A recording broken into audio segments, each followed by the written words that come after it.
couple of businesses in the downtown Renton area that have their plywood prepared for closing the windows and making certain that there's no damage during the election or results. And I wanted to know, is this something that is being suggested by the Commerce?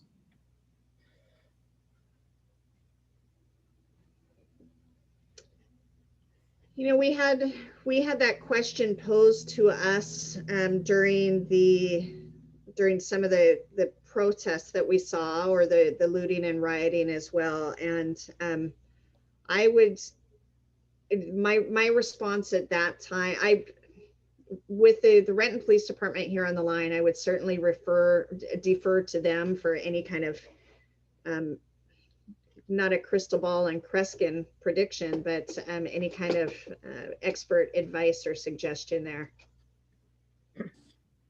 And this is about someone's asking about whether or not they should board up their businesses, windows, things like that. Right. Yeah. To my knowledge, nobody on the department has weighed in on that to any of our businesses.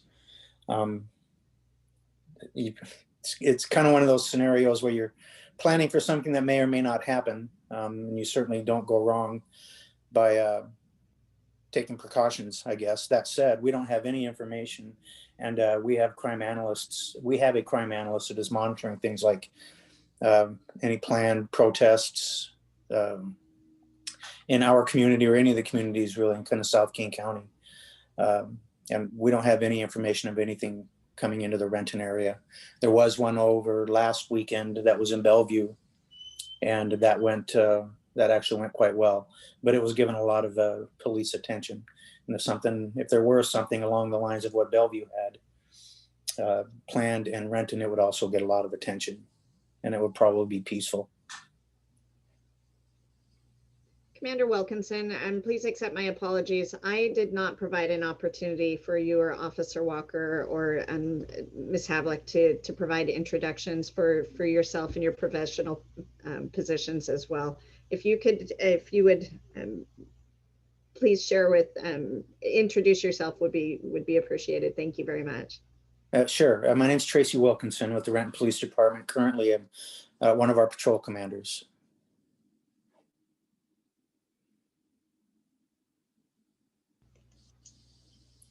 Mike, are you out there? Where'd he go? Looks like he may have fallen off again. Oh, he's having some technical challenges.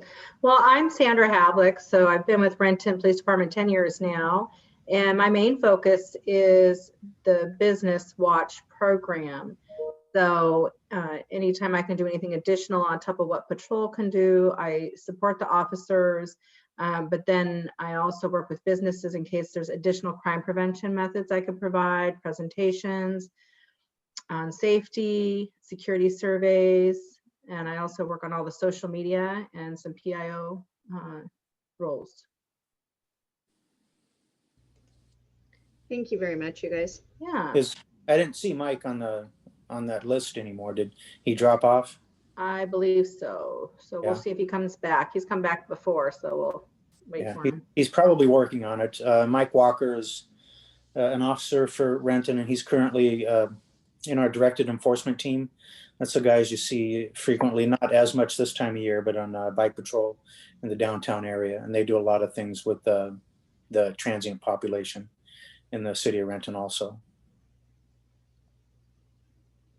So this is Greg Martin again. Are there any plans that the police department has determined that they're going to be demonstrating during the day of election and the day after election? Or are we going to be just handling this as a normal day? Well, the only formal thing that we're doing, we're not mobilizing any civil disturbance groups or anything like that. However, they are always on call. We don't have any information, and there's certainly no chatter out there that I'm aware of that there's going to be anything going on in Renton. And what we have done in patrol is that we're making sure that all of our patrol squads are fully staffed. And so there'll be some additional personnel out on the street 24 hours a day for a 3-day period, the day of the election and the day before and the day after. Thank you. Sure.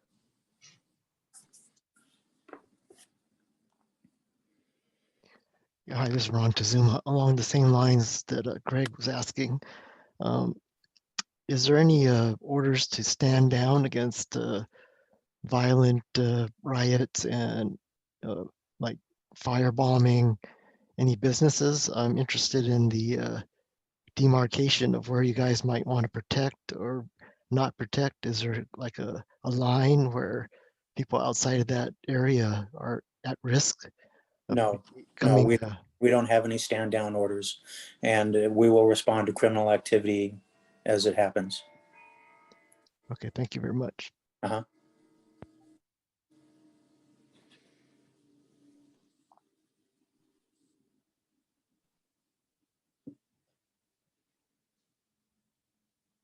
Commander Wilkinson, there are what I would call some common sense best practices that we gave advice to businesses during the last period of potential civil unrest that we saw.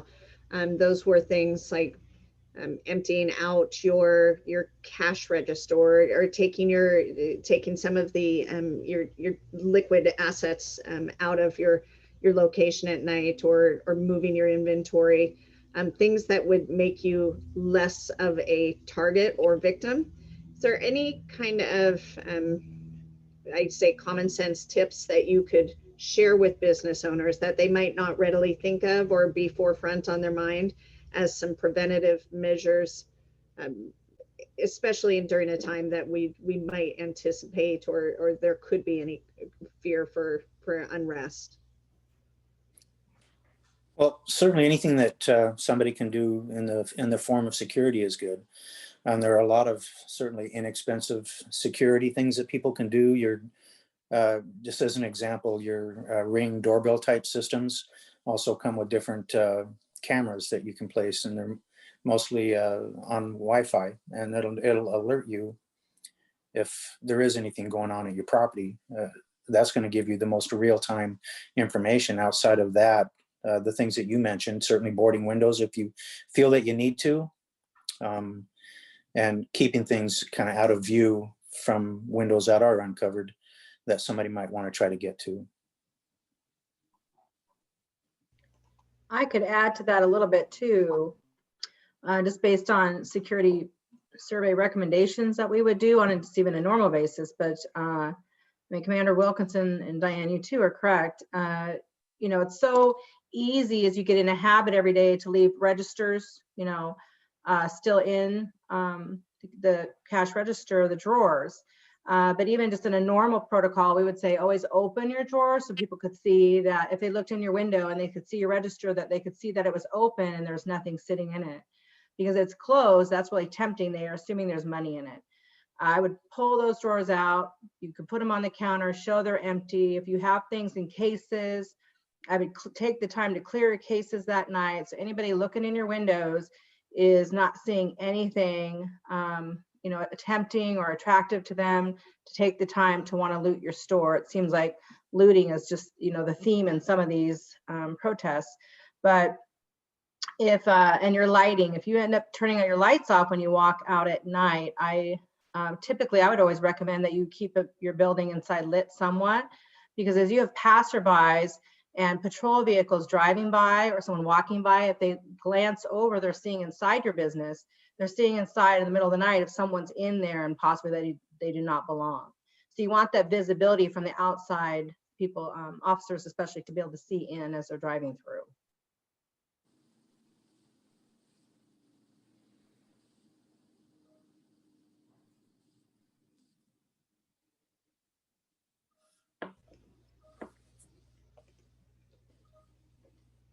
In the event there were to become a challenge or alert or suspect that we might experience something here in Renton, do you have any advice to individuals about staying in their shops or Anything that has been experienced in the past that you can make recommendation on? Are you asking whether or not we recommend people stay at their businesses, like overnight, security wise? Yeah, we and I asked specifically when we had the situation a few months ago. We had business owners that were staying in their businesses. Some because they were uncertain about their insurance coverage, and so this is an opportunity and a reminder that we're sharing with our businesses to put that peace of mind and ease to you to maybe reach out to your insurance agents and find out what your insurance coverage looks like. I would defer to some of our agents on the phone for better questions to ask. And I do throw the disclaimer out to everybody that's on the call today that our officers and our agents, they don't have a crystal ball and know the best answer or way to predict the future. So we're just asking their advice of some things that they may have experienced, but they're here as part of a supportive process as we go through this all together. So yes, long-winded. We saw individuals that were sleeping in their shop for some upwards of 5 days because of the fear. They felt as though being in their shop and a presence in their shop was a deterrent for some of the individuals that came through town. Do you have any feedback or to that end? Well, those are personal decisions for business owners. I guess I am an advocate for that if somebody feels like they want to or need to. And I guess I say that from the perspective of if that's more eyes out there watching, right? And if they see something and they give us a call, our response times are really quick, and we're going to be able to get to something that they see or whatever they're calling us about, certainly within a minute or two, probably.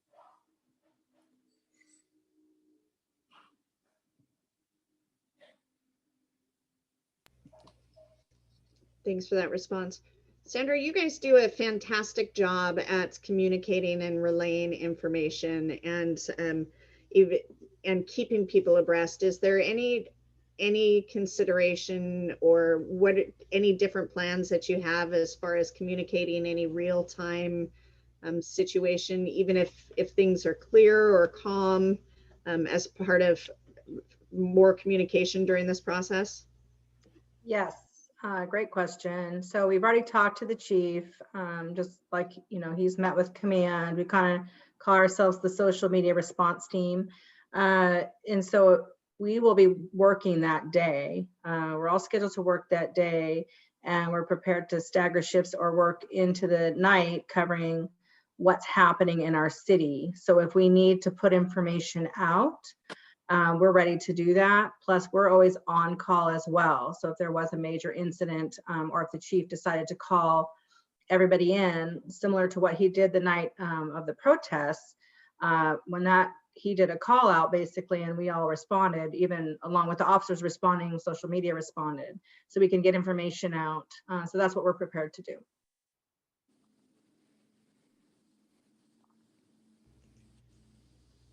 And I guess I should add, if you don't follow us on, we do Facebook, Twitter, those kind of next door, but really Twitter is going to be your happening now information. So if you're following us on Facebook, but maybe not Twitter, I would suggest that you get onto our Twitter. Now, a lot of times what we'll do is we can take our Twitter information, or someone will usually carry it over to the Renton Crime and Safety page, or I Love Renton, or various pages in Renton to share that information. But I'm just suggesting Twitter, and just in general, is great for happening now information. So that's a great one to follow, a platform to follow if you want to know what's going on.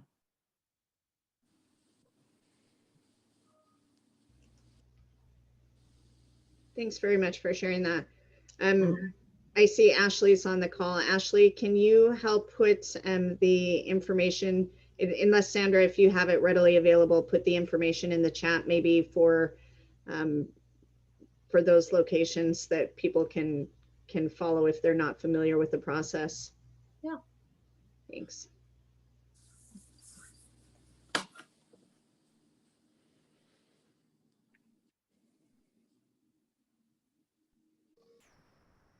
Can I ask a question? Absolutely, please do. Thank you. Yes, I'm Toni Booker. I'm the director of Margie Williams Helping Hands. It's a food bank up in the Highlands. I might have missed it, but did I understand that there will be increased police presence, or what does that look like? Well, we're going to make sure that our staffing is full. What I mean by that is each one of our patrol squads is a sergeant plus 7 officers. And we're not restricting any time off. And so squads can have a couple of people off, which would bring them down to 5 officers and a sergeant. Whenever that's the case, we're going to backfill with overtime to make sure that every patrol crew out there is fully staffed. And so we won't be short officers. All our districts will be full, plus there'll be additional officers out there to add to that. And so if you add the directed enforcement team to that, and we're talking about a Monday, Tuesday, Wednesday here. Mm-hmm. If you add our directed enforcement team to everybody that's out there on patrol, there are times throughout the day, especially in the early, late afternoon and early evening, there are as many as 30 or 40 officers out on the street. And so that's for a city the size of Renton, and especially when we're talking about downtown business core, the landing areas like that, that allows us to have a lot of presence in those areas. Okay, good. Because I don't know, we were so we provide food for families on Wednesdays, and we were just concerned with, you know, people coming up and just being proactive in terms of if there is going to be any disturbances of that type of thing. Once we dial that 911, if we're going to get somebody to come up into the Highlands to, you know, to protect us. Yeah, the staffing up in the Highlands is going to be full staffing also. This isn't just downtown areas. Okay, I like it. Thank you. Okay. Hi, this is my Tran. Can I ask a question? Absolutely. Thank you very much, Mai. Please do. So for residential area, do you guys have any suggestion for preparation? I'm just anxious about the situation, but not sure what I should do to prepare myself if anything happens. Are you asking about whether or not we expect any kind of protests in residential areas, and whether there is anything you could do to prepare for that? Yes, sir. Again, we don't have any information on anything like that. That's pretty rare. When it does happen, it tends to get a lot of attention. It happened in Seattle over a couple of nights that I'm aware of, and it got a lot of attention, and it didn't last very long. It's happened in a few other major cities throughout the nation, but I don't think that you can expect something like that to happen in Renton. Okay, thank you. Commander Wilkinson, when we saw the some of the situations recently where protests went into residential areas, could that have been attributed also to the way there was some crowd control that may have caused that, as opposed to actual riots or protests that started from a residential area? No, I think that was organized that way, and they were seeing what benefit that could be to them as a group. And I don't think it was as successful as they wanted it to be. And they actually, in some of the stuff I read and saw, they actually got a lot of pushback from people participating in the protest groups. That's good.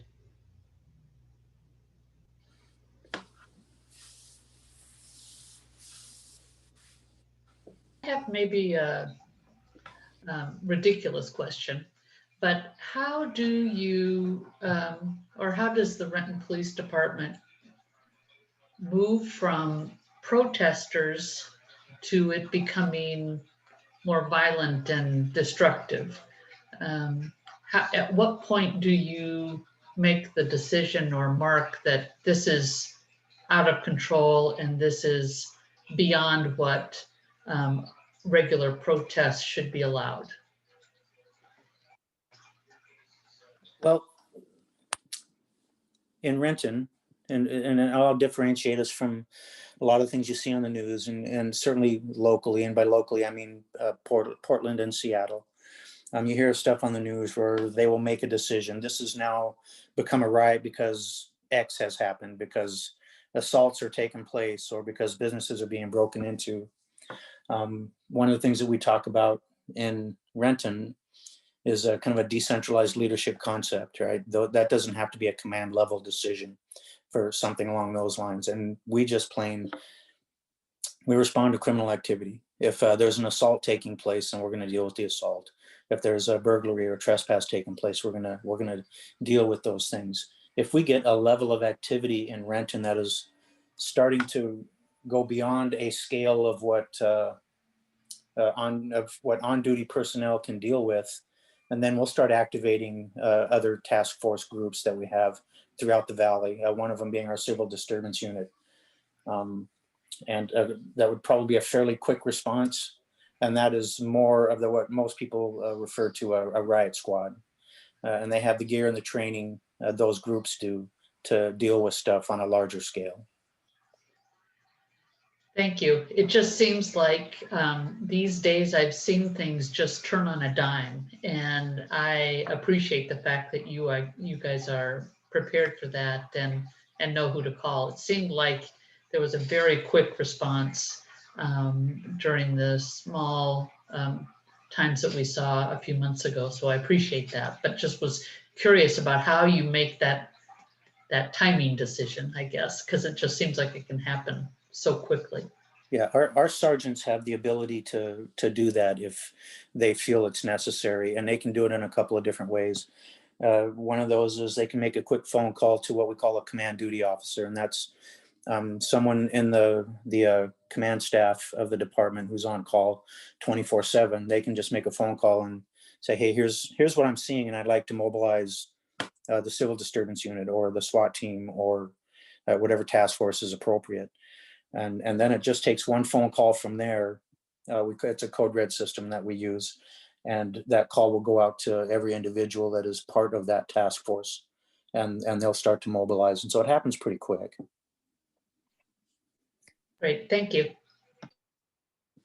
This is Ron Tuzuma again. Along the same lines, are you working with the fire department? Because I think one of the major problems is people start dumpster fires or garbage can fires, and then it bleeds into the businesses, and broken windows get breached. Fire problems is it up to the fire department to take care of that after the? Go ahead. To take care of a dumpster fire? Yeah, it gets out of hand once the dumpster fires or whatever bushes are started on fire, and then there's no fire department around. The owner of the business might have to take care of that. They'll respond to that. There will be certainly some coordination, and they'll want to make sure that we're going to do everything we can to keep them safe while they deal with a situation like that. And we would get them in there and keep them safe so that they can deal with those things. Very good, thank you. Mm-hmm.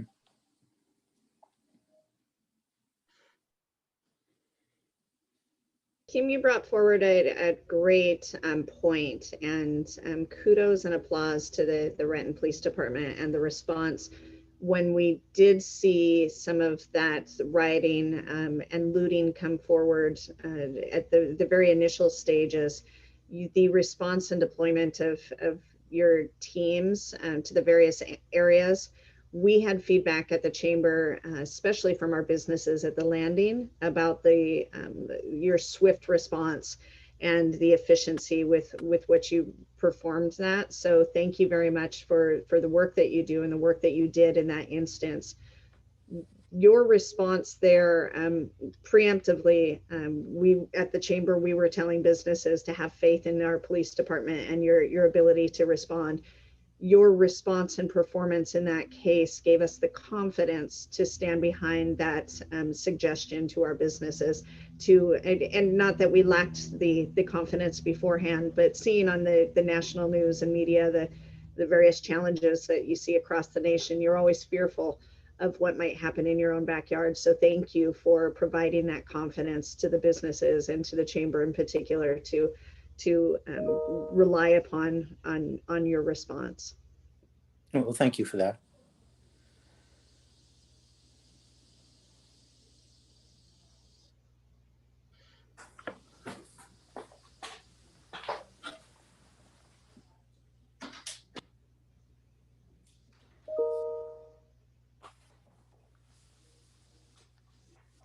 Now, I know we have some businesses that are on the line that have been experiencing some challenges as of late, and unrelated to the civil unrest, but some kind of dare I say, the sign of the times with the increase of individuals experiencing homelessness. And please let me throw the caveat out that some of the challenges being faced, I don't want to coin it as a homeless problem, but maybe a transient or criminal problem that people are experiencing.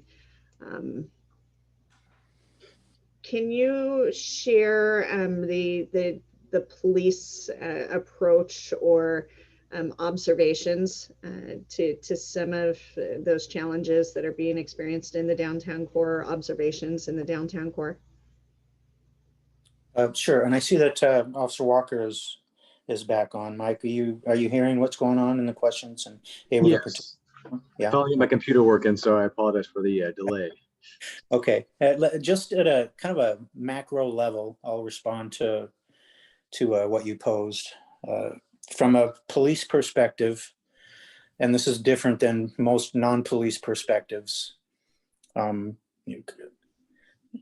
homelessness is not a crime, and we can't do anything about homelessness or necessarily loitering unless we're dealing with the trespassing issue or it's posted no loitering, and we have the cooperation of a property owner or a property manager for us to do something like that. And so what we deal with is criminal activity, and there certainly is criminal activity within the homeless population, and that's when we're gonna get involved. If that kind of from a macro level makes sense what I'm talking about. Because a lot of times we'll get calls about transients and people are asking us to do something about their problem when they're not really describing any criminal activity. Sometimes just the presence of a homeless person or a group of transients will generate a call to the police, but there's nothing we can do about something like that. When we start seeing or they start describing criminal activity, and that's when it gives us a little bit more leverage in our response. So our group does deal with a lot of the downtown issues, which it seems to be where most of the homeless activity is taking place. And there has been an uptick that we've noticed lately as well. And I think it's due to a lot of different factors. The COVID pandemic made it a little harder for us to contact these individuals. A lot of times the simple conversation informing them, hey, this activity, you can't hang out here, it's private property, the business owner has asked us to move you along. Those used to be pretty frequent and fairly effective to keep them from causing the discomfort of the businesses or scaring the customers or even just sleeping in front of the doorways, which has increased lately. So because of the COVID, we kind of limited some contact, and we're going to start re-engaging a little bit more as our work group. It's one of our plans coming up. And one of the other issues we had as well was our ability to make arrests on some of these lower level criminal activities that do occur with the transient population, just due to the booking standards that changed during the COVID pandemic. So those things made it a little bit harder. Unfortunately, when it comes to some of the transient community, is you give them so many warnings, it tends to lose some of its effect, short of taking them to jail. So that tool is kind of necessary sometimes for some of the more stubborn groups. Our local Renton groups, honestly, are fairly benign compared to what we're seeing now coming in from Seattle. They knew that we would take police action if they did not follow the laws. And so a lot of times us just showing up and talking to them was enough to move them along or have them be more, I guess, business friendly. But we have experienced an influx that are less cooperative, who are used to not having laws enforced. And so those are becoming a little bit more challenging for us because they don't respond as well to the communication. So our group specifically, we've talked about this in depth the last several weeks, developed a couple plans on how to address this issue because we see it as well. Our office is downtown. And we're going to start with, again, the educational contacts, really soft, and try to just see if we can explain to the community, hey, if we continue to experience the complaints from businesses, we're going to have to respond, obviously, and start making arrests on these criminal violations, which, again, is not going to be pleasant.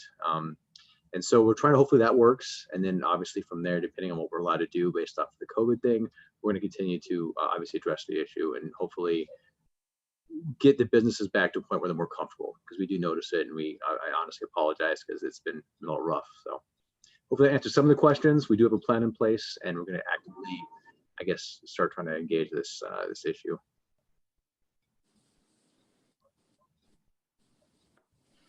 Thanks very much for that. And the detailed response, both the big picture and the detailed response. Ms. Havlik, can you explain for businesses who might not be aware about that business trespass authorization and what that form is and what it allows the officers to do? Yeah, so as a property owner, you have the right to authorize. We have an authorization form in place for the city. It actually, you're giving authorization for the police to trespass on your behalf. So, because a lot of times, any time of day, you could call 911 or officers to take care of a situation, and they can trespass for you. But as we know, a lot of times, what's the loitering, the activity takes place while you guys are closed, right? And your businesses, no one's there to call us. So when an officer is driving by and they see activity or get called maybe by a passerby that says, hey, something's going on around this business, then the officers can go check it out. But then now they have access to this form that you've given us, and it's access 24/7 that says, yes, this business and this owner has authorized me to trespass anybody on their property. Because otherwise, they can get contact and said, oh, I'm their cousin. They told me I could sleep here tonight. And you can imagine, we don't want to have to call you in the middle of the night saying, hey, is this your cousin? So this way you're just flat out saying, nope, no one's allowed on my property and I want you to trespass them. And again, that's always officer discretion. They're going to make that contact and make that call depending on the conversation they have, like Officer Walker mentioned. So it's always officer discretion, but at least with the form, because sometimes it may be a warning at first, depending on the situation or a conversation, but eventually it does, they recognize who the regulars are, who keep on coming back. Once they're trespassed, they can't be on your property for a year. So that trespass is good for a year. The authorization you give us, that's never ending. So that does not expire. It's unless there's a change of ownership or management. But so I can drop this form in the box if you haven't seen one before. Or you can always contact me too by email, but I'll put a form here. Does anybody have any questions about the trespass? If I may add real quick, I'll tell you that those trespass agreements are a huge tool for us officers. And like I said, we don't look forward to making arrests. That's our last resort when it comes to this stuff. But if I do see some activity in your doorway, what happens if we let it stay there?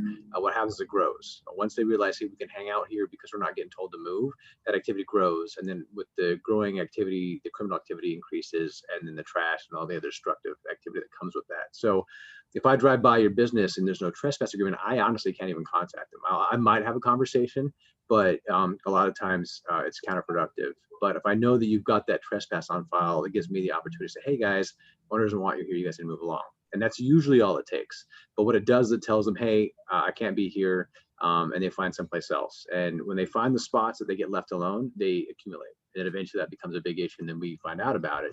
But what you don't want that spot to be is your front door of your business or the alley behind your business, because it will lead to some pretty dramatic property issues between garbage and trash that you become responsible for, or just damage to your business, or even some break-ins. So I understand we all have different feelings about it. Just know that if you sign those agreements, doesn't mean we're going out and just arresting everybody. Again, it's last resort, but it does allow us to actually contact them on your property, and it's a huge benefit to us. So. Thanks very much.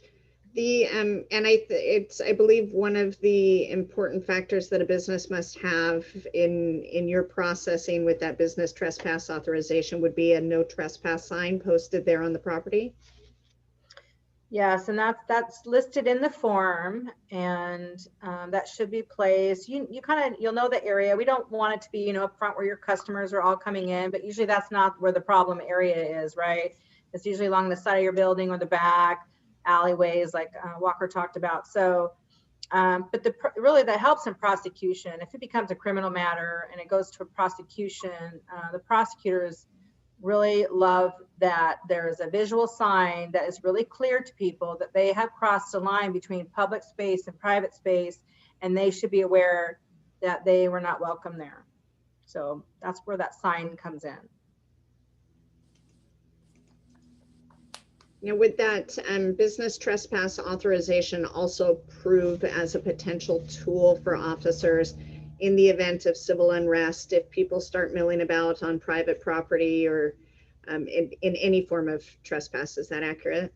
Oh, definitely. So obviously, probably the people who are conducting the looting and stuff usually aren't the transient crowd. But yes, if we see these suspicious activity and we feel like they're about to do that, again, we honestly can't stop people from hanging out for your business. But if we have to trespass, it might allow us to say, hey, you guys can't be here. And usually that contact alone will scare them off. They'll go someplace else. We call it a softer target, where they're not going to have the pressure from the police or the eyes on them. So yes, that definitely will help with the looting issues or break-ins. Just gives us a tool as officers to just talk to people that are hanging out in your property, saying, hey, what are you doing here? And if they got a valid reason, like saying, oh, no problem, hey, I'm changing a bike tire or I lost something. Police officers are human beings. They understand that. But we can tell when people are there for nefarious activity. It's not, we get good at that kind of stuff. And that tool is huge to us because we can't do anything otherwise, even if we know they're up to no good.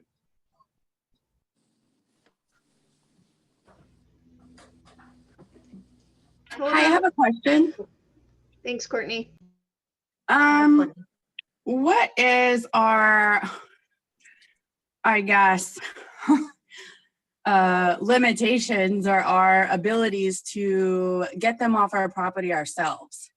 Like if the cops are taking a really long time to get there and we need to get rid of them and we've told them multiple times to get off, how much force can we use to get rid of them and be okay? So what I'd caution you is when it comes to using any kind of force, the only way it's legal or becomes legal is in response to like a threat you're experiencing. So it's defending yourself. And unfortunately, the community you're going to be dealing with is not going to be as, I guess, responsible as you are. And so it's more likely than not that you would get hurt before them. Probably. I'm not speaking for everybody, but in a short note, is really you can only use force to remove them if they're threatening you in some way, and it's more of a self-defense issue. Your best bet is always to call us. You're free to ask them to leave anytime. If they start giving you issues, I highly recommend you call the police because, again, if something does go down, and again, with some of these newer transients, they are more prone to violence and they are a little bit more erratic than some of the ones we're used to. And so we've seen some things and seen some behavior now that just, we know that it's becoming more alarming. And so I would definitely hesitate to do that myself if I didn't have like backup officers and some of the gear we have. But again, you're always free to defend yourself. Verbal threat? It's how you articulate it. So I would say, all I can say is you got to go off of what the Washington law says as far as if you do feel like you're about to be attacked, yes, at that point, but it all come down to what you feel and how you articulate that. Like I felt like I was about to be physically assaulted, so I responded in kind, but that usually comes down to perceptions and reasonable people standards, and you can never guarantee what a prosecutor is going to feel or what a jury is going to say, and it's one of those situations I'd rather just avoid, honestly. And, okay, thank you. Clear cut. Yeah, I feel you and I understand it, but just want to, I see the trend sometimes with the court system, and then the civil side's another whole monster. So. Courtney, are you offering your services to protect other businesses? Yeah. Not after what he said. I don't want to persuade because I'm very much I support people protecting themselves and businesses. I think it's awesome. I think it's showing people, hey, we're not scared, and that honestly goes a long way. Just the presence alone is usually enough, because most of these people are bullies, but at the same time they're scared, and so they don't often go after people where they feel like they're going to have resistance. So just that show of force is enough. The problem is that if you show the force it's ineffective, then you have to escalate it, and there's a point of, hey, am I willing to do that? And I'm guessing you would be. I'm not saying you don't, but there's so many factors. You guys aren't clean, they have diseases, they have needles and things, and it's like, do you really want to, I don't like touching them any more than I have to. And so those are things to consider. And since you've got us that you pay to come respond, just have us come do it. That's what we're paid for. But like I said, I fully support you defending yourself. And if you see a crime happening, I fully support you getting involved. But just, I always weigh and balance, what I can do safely, and then step it up as slow as possible. I guess that response level. Yeah, and Okay, thank you. that was a fair. The question was a little bit generic too, right? And part of the answer is it depends. Yeah. If they're sitting out in the corner of your front yard and it's not really hurting anything, and you can wait, then wait. If they're in your garage looking around, looking for the door to get into your house, that's a different scenario, right? And so that's why I say it depends. And you certainly have the right to defend yourself and your property.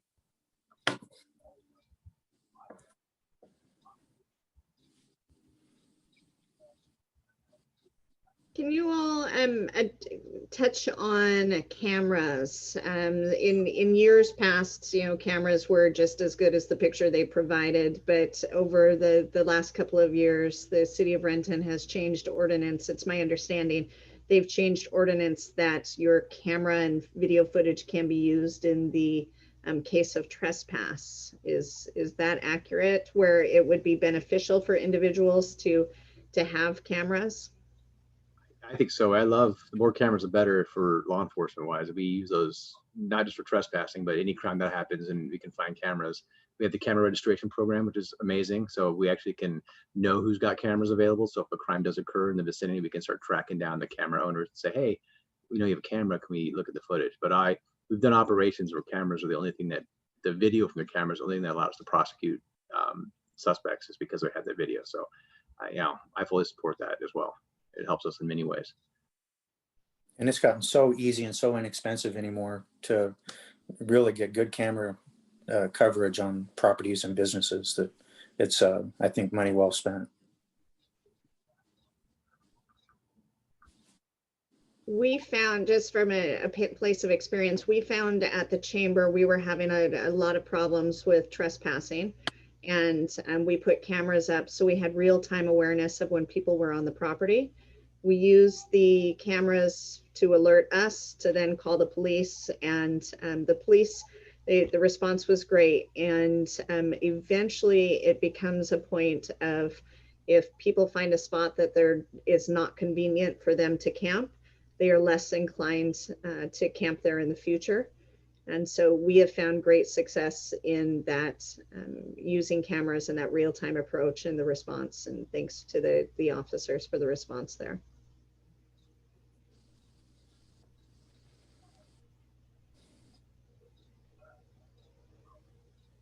Yeah, I mean, on cameras, when I do security surveys, of course,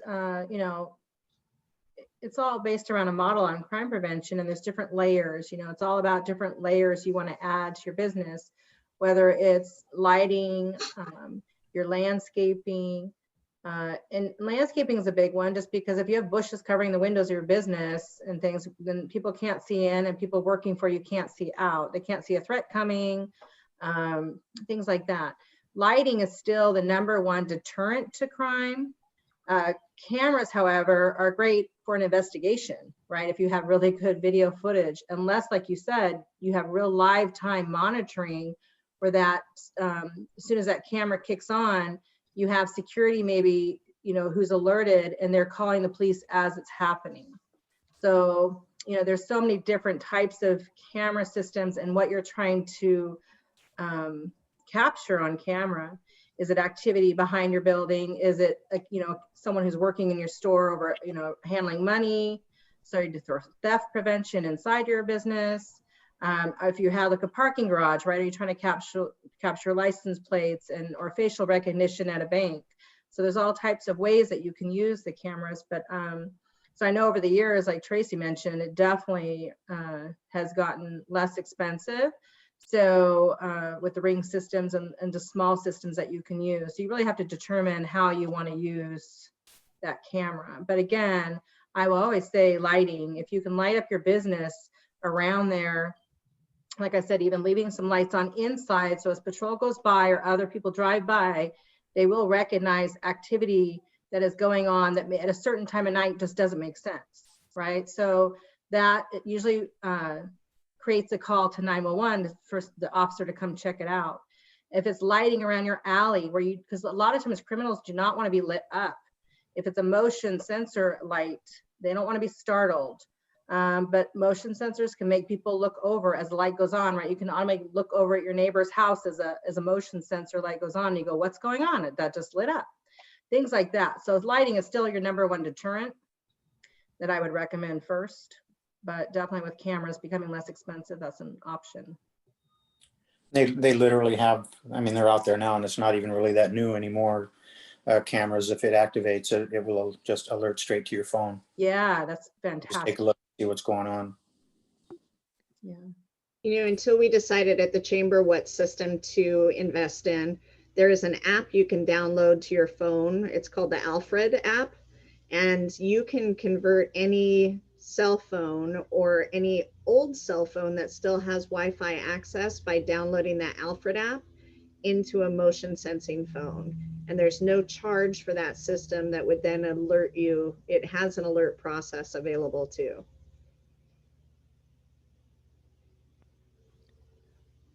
This is Ron again. I had a question. There was a rumor going around previous this year that there was a pile of bricks on certain avenues right around when the protest started.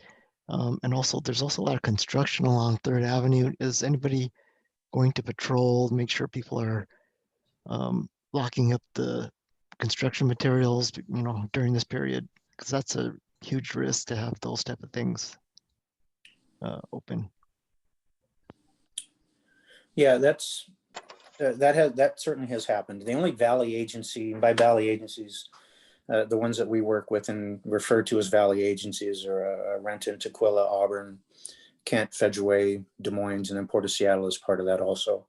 Auburn had a fairly large protest a couple of months ago, and there were piles of bricks and rocks and things like that kind of placed along the route, but Auburn PD found them because they checked the routes and look in places where anything like that can be hidden.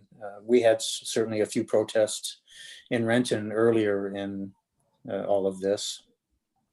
And we checked the routes and we looked for those things and we never found anything. One time we did find a pile of bricks and it's probably what you were referring to, but it ended up being either a personal construction project or a commercial construction project that it was associated with, not anybody that had planted it there for use during their protest. Thank you.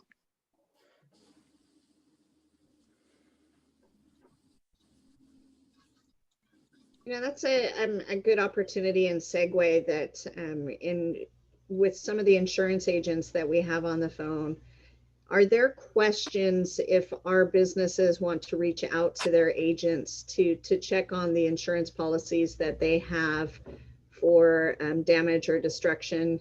Anything that they should be aware of that they should be asking their agents, or any helpful advice that you would provide?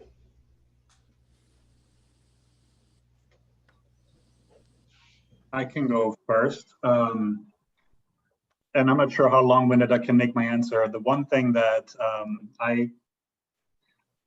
Diane, you know this about me, I'm an insurance nerd, so I always like to learn more.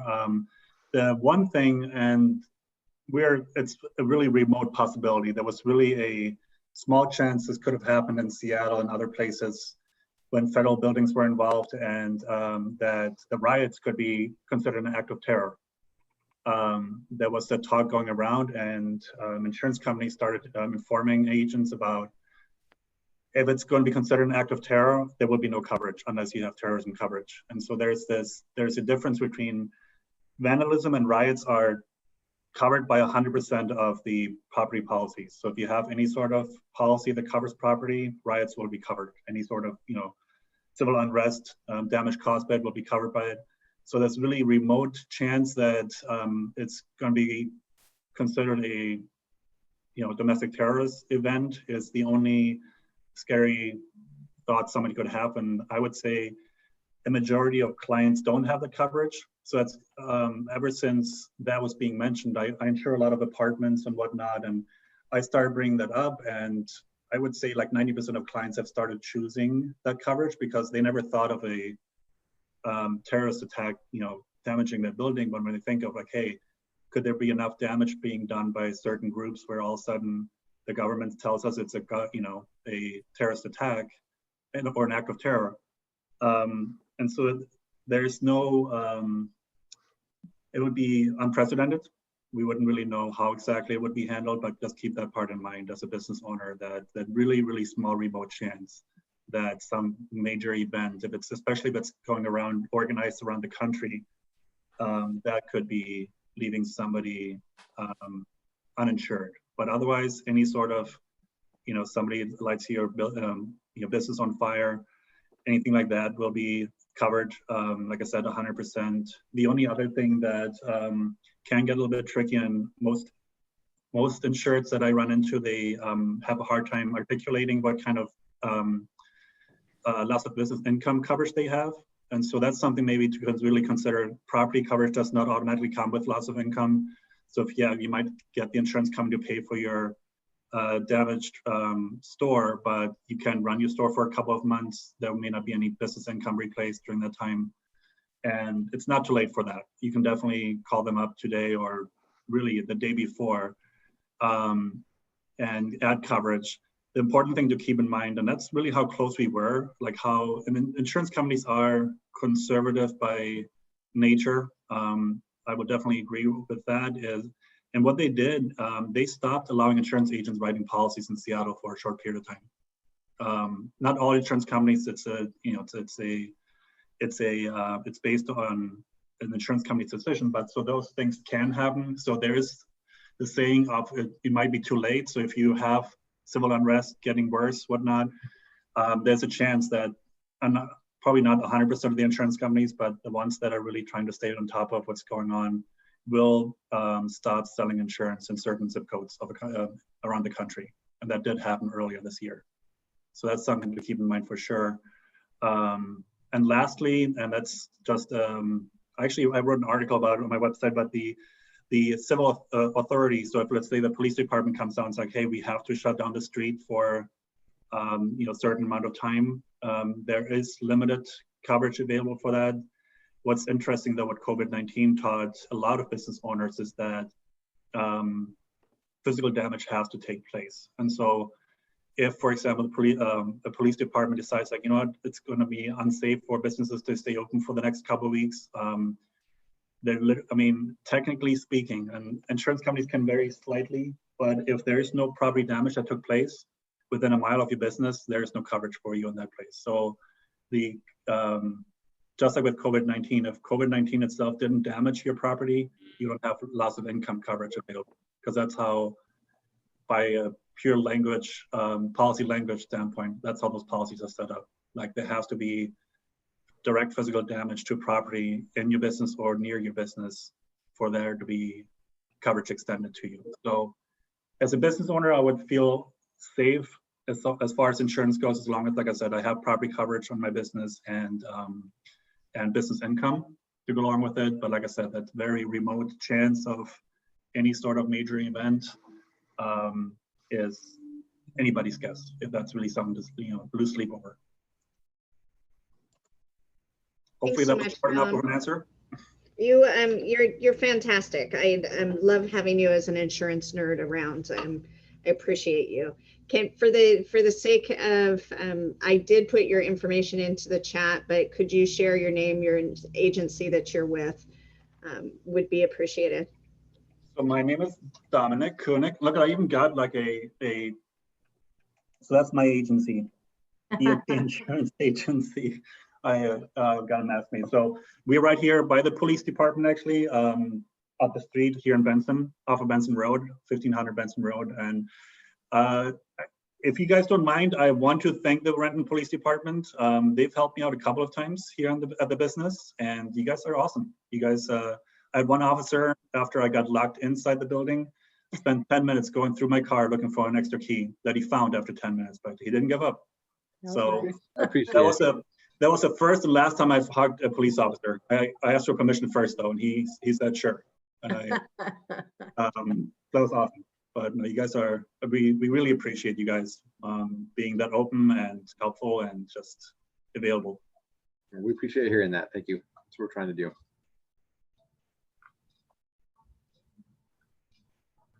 So Don gives a great example of why it's good to have a good standing relationship with your local insurance agents so that you can do advanced planning before unexpected events happen. And if you don't have the chance or you don't have a relationship like that, there's good resources that I posted in the chat room from our Washington State Insurance Commissioner. He has position papers and advisories on these topics of business interruption insurance and ways to better shop for those things, whether there are such things as COVID insurance or not. So if you need it, if you don't have an agent, then that's one resource that you could seek guidance from. Wonderful. And for the sake of self-introduction, you are? So I'm Charlie Schmidt. I'm a longtime member of the Chamber. I'm an ambassador. I'm an independent insurance broker and small business consultant, and I sell affordable legal insurance called Legal Shield. So that gives you the other side. If you don't have a great agent, but you want to know what the current state of the law is, and you want to do it affordably, we give people the option to get a hold of attorneys at 90% off. So. Thanks so much, Charlie. You're appreciated, and thank you for sharing that information in the chat with links as well.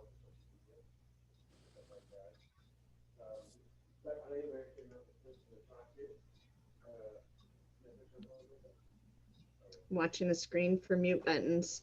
So we've gone over potential, it's some best practices. The ability to predict the future certainly is not there for any of us. The level of threat, if you will, for lack of better description, has been advised is minimal to none, if that you have heard anything for us to be concerned about. We've gone over some questions or approach with your insurance companies. We've covered some of the challenges that businesses are facing real time right now. Do we have other questions or comments?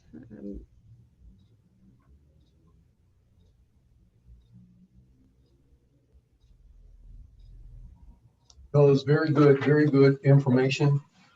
Thank you from First Financial for everything that was shared. It certainly provides me a sense of security and comfort, and I will pass this on to our officers. Thanks so much for joining us today, Mr. Martin. It is appreciated.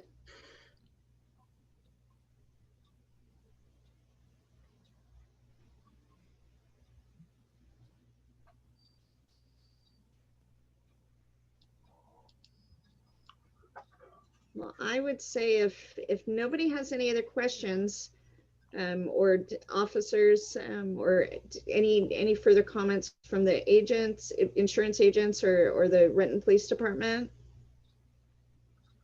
None from me.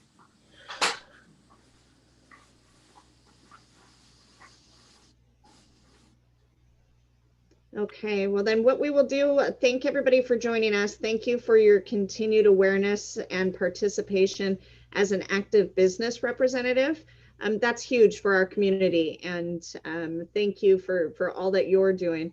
Please know that the Renton Police Department is there as a continued resource. If you do have any questions, it's not limited to conversations like this or interactions on the street, although feel free to ask those questions. Sandra Havlik is a constant resource for us here at the Chamber and for our business community. The police department also does SEPTED inspections or can come out and look at your property and give feedback as to preventative steps or proactive steps that you can take to make your environment as safe as possible. So please feel free to utilize them as a resource. They're a wonderful resource in the community. Thank you. I And put then my with email that- there. I put my Thank you, email there everybody. in the chat, just in case. Sorry. Thanks, Sandra. Thanks everybody for the hard work. This has just been very encouraging.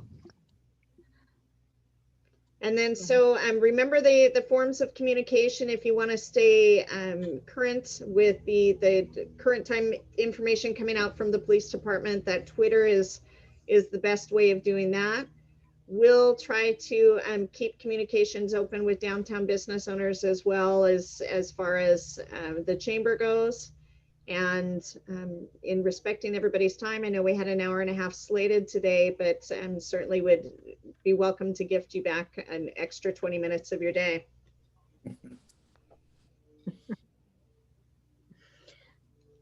Thank you for hosting, Diane. Yes, Okay. thank you, Diane and Sandra, for setting this up. Thank you. Thank you All for right. the 20 minutes, Diane. All right, thanks guys.